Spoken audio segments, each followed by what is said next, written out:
सध्या श्रीकांत शिंदे यांचा road show सुरू आहे आणि आमचे प्रतिनिधी मुकुल कुलकर्णी यांनी त्यांच्यासोबत बातचीत केली आहे। निवडणुकीमध्ये शिंदे सेनेचे खासदार श्रीकांत शिंदे यांची नाशिकमध्ये भव्य रॅली सुरू झालेली आहे।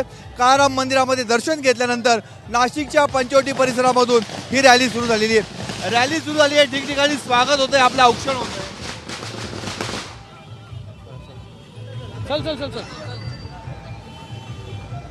चांगला प्रतिसाद आहे नाशिकमध्ये। नाशिककरांचा काळाराम मंदिरामध्ये दर्शन घेऊन प्रभू श्रीरामांच्या या रॅलीला सुरुवात झाली आणि मला वाटतं या निवडणुकीमध्ये जसं नगरपालिकेच्या निवडणुकीमध्ये यश मिळालं या नाशिकमध्येच शिवसेनेला, तसंच यश जे या महानगरपालिकेमध्ये देखील नक्कीच मिळेल। भाजपसोबत युती केली असती तर काही फार चांगला रिझल्ट मिळाला असता, काय वाटतंय? तुम्ही आणि राष्ट्रवादी काँग्रेस एकत्र आहात, आता युती झाली नाहीये, आता पुढे आपण जायचंय। मला वाटतं शेवटपर्यंत जे आहे युती झाली पाहिजे यासाठी सगळीकडे प्रयत्न केले गेले।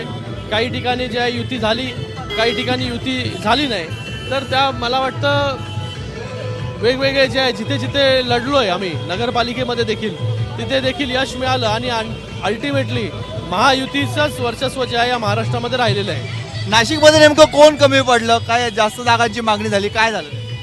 मला वाटतं आता हा लोकल लेवल सगळे आपले जे नेते आहेत इकडचे नाशिकचे, त्या लोकांनी जो आहे हा निर्णय घेतलेला आहे आणि त्या निर्णयाबरोबर जे आहे ते आम्ही सगळे आता पुढे जातोय। कुंभमेळ्याच्या पार्श्वभूमीवर ह्या महापालिका निवडणुका होत आहेत, आपला अजेंडा काय असणार आहे?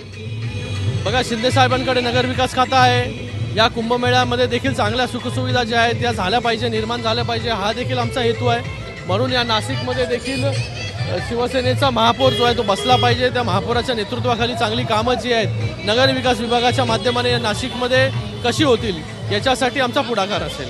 अंबरनाथ आणि अकोटमध्ये भाजपने ज्यांच्यासोबत युती आघाडी केलेली आहे, मुख्यमंत्र्यांनी नाराजी व्यक्त केली आणि त्या स्थानिक पदाधिकाऱ्यांवर कारवाईचे देखील आदेश दिलेले आहेत। मी तर ऐकलं तिकडे अकोटमध्ये MIM बरोबर युती केली आणि इकडे काँग्रेस बरोबर युती केली, जिथे सहज शिवसेना आणि भारतीय जनता पार्टी हे नेहमी युतीमध्ये राहिलेले मित्र पक्ष आहेत, एकच विचाराचे पक्ष आहेत आणि अशा परिस्थितीमध्ये काही लोक सत्तेसाठी जर या सगळ्या गोष्टी करत असतील तर मला वाटतं वरिष्ठांनी देखील याच्यावरती लक्ष दिलं पाहिजे।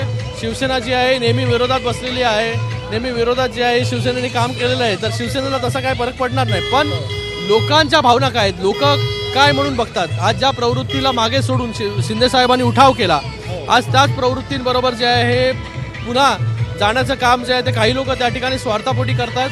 तर मला वाटतं याच्याबद्दल वरिष्ठांनी चांगल्या प्रकारे जो आहे तो निर्णय घेतला पाहिजे आणि लोकांमध्ये चुकीचा मेसेज जो आहे हा झाला नाही पाहिजे, गेला नाही पाहिजे, याचा देखील विचार सगळ्यांनी करणं गरजेचं आहे। आणि अशा ह्या परिस्थितीमध्ये सत्ता जी आहे हे सर्वस्व नाही आहे, हा देखील विचार जो आहे तो केला पाहिजे। एका बाजूला बटेंगे तो कटेंगेचा नारा भाजपचा, दुसऱ्या बाजूला MIM सोबत जातात।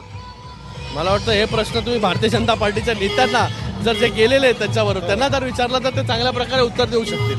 पण तुम्ही आता हिंदुत्वाच्या मुद्द्यावर आलेला आहात, ज्यांच्या सोबत आलाय तो मोठा पक्ष ज्यावेळेस अशा पद्धतीच्या युती आघाडी करतो, काही वेदना होतात, काय भूमिका आहे? मुख्यमंत्री महोदयांनी स्वतः त्याच्याबद्दलच्या स्वतः बोलून दाखवलेलं आहे आणि मला वाटतं या सगळ्या गोष्टी लोक जे आहेत आपल्याला बघत असतात, लोकांमध्ये परसेप्शन जो आहे तो चुकीचा तयार नाही झाला पाहिजे की सत्तेसाठी सर्व काही।